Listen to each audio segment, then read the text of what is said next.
Thank you. John Heilman, you're here for many reasons. I've turned to you on the Epstein story, but you're also, like me, share this belief that dogs are four-legged angels walking among us. And the idea that Ghislaine Maxwell is not suitable to be near a puppy because they are vulnerable and they're going to spend their lives, their dog lives, with vulnerable humans, vulnerable companions, is to me so effed up that we're even having this conversation. Like, how did Ghislaine Maxwell end up from low security to no security prison camp? I mean, she's too dangerous to be near the Canine Companion Program. What are we doing here? Well, for one thing, we're protecting the puppies, Nicole. I mean, Pages, yes. Well, all of us are. Look, you're a dog lover, as you said a second ago. You've had many. 3 at this moment, or 2 currently? Me? I have 2, Honey and Poppy. Yeah. Right. Diz is sitting right behind me over here on the couch. He's not a puppy, and he's not a service animal. You can't really see him, but he's 160. He's fat right now. He's 167 pounds right now. A Great Dane. I wouldn't let Ghislaine Maxwell within the same zip code as the big guy over here, and I wouldn't let him in the same county with your 2 sweethearts. I think that's a perfectly reasonable policy. And I've been a donor for a long time to a group called Puppies Behind Bars that does that trains service animals and has them work with incarcerated populations. I'm a huge believer in that program, but I think it's the most.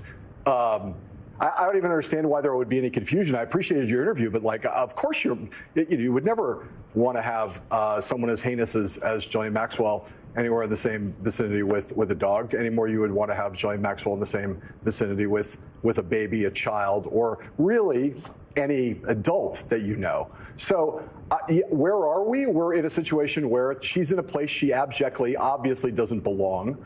For obviously political reasons. It is, as we've discussed on this program at some length, one of the main signs, if you were someone who didn't believe there was a cover-up going on around the Jeffrey Epstein story prior to her meeting with Todd Blanche and her subsequent transfer from the appropriate facility she was in to the current facility that she's in, you now think, watching that thing play out, that is maybe the strongest prima facie case that there's a cover-up going on here. And I covered her father, Robert Maxwell, when I first started in journalism and lived in London. He was a heinous man, also a liar, a fraud, a thief.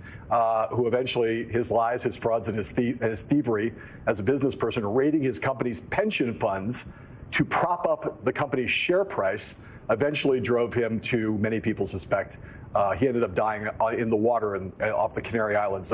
Most people believe that he killed himself because of the impending exposure of his crimes. So, the depravity runs in the family, in that family, from at least from father to this daughter. And as I said, sitting here right now, I'd be out picketing if they let Ghislaine Maxwell get anywhere near the puppies or the grown adult dogs in that facility.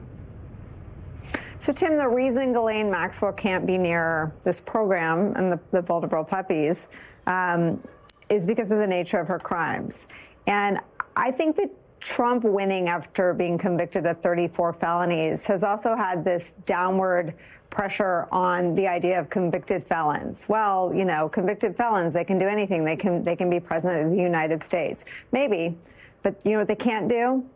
They can't be alone with a puppy, because to carry out your crimes and be convicted of them when they are against a vulnerable population, in this case children, young girls, disqualifies you from being around or training a puppy, a program that's existed for 30 years. And I think it's so important, because I feel like people are throwing around, convicted sex offender Ghislaine Maxwell. It's rolls right off your tongue every time we cover her. Her crimes were to sexually molest herself with her own hands, her own body, girls, to tell them to take off their underwear. She is a sex criminal, and she is being treated as someone credible by Todd Blanche. She has this upgrade in her prison conditions approved by somebody in the Trump administration. And I feel like for all the sleepwalking Republicans have done for 9 years, this is among the most heinous that the Republican Party has sleptwalked through. Yeah. It is crazy that nobody really has spoken out in opposition to this in this administration and this party, just the complete moral bankruptcy of it. When you were talking about how we've kind of defined deviancy down or whatever about felonies because Trump won again in 24, I thought you were referencing 2016. Kind of there was this feeling of, after Trump won, even after the Access Hollywood tape, even after he was admitted on tape that he had sexually assaulted women and had dozens of women that had accused him of some type of sexual misconduct, that there's this kind of sense among people that like, well, what are you going to do now, right? Like there was a referendum on this and people voted.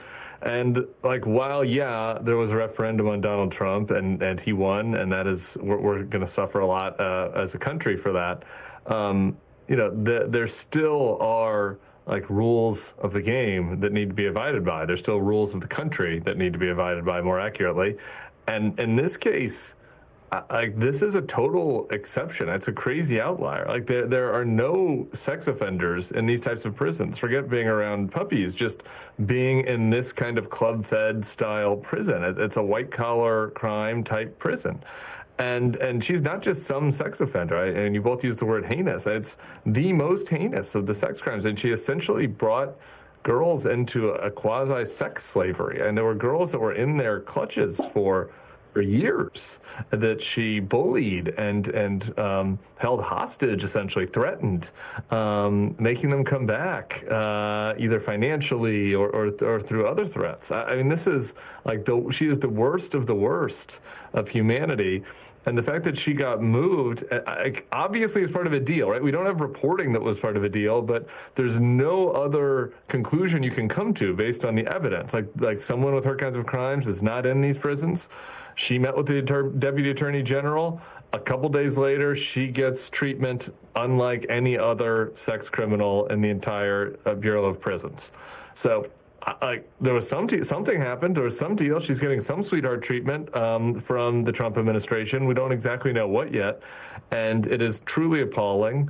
And again, it's really another example of the moral bankruptcy. The fact that nobody within the Trump administration, at least, has spoken up about it. Just ahead for us, Democrats in Texas are pushing the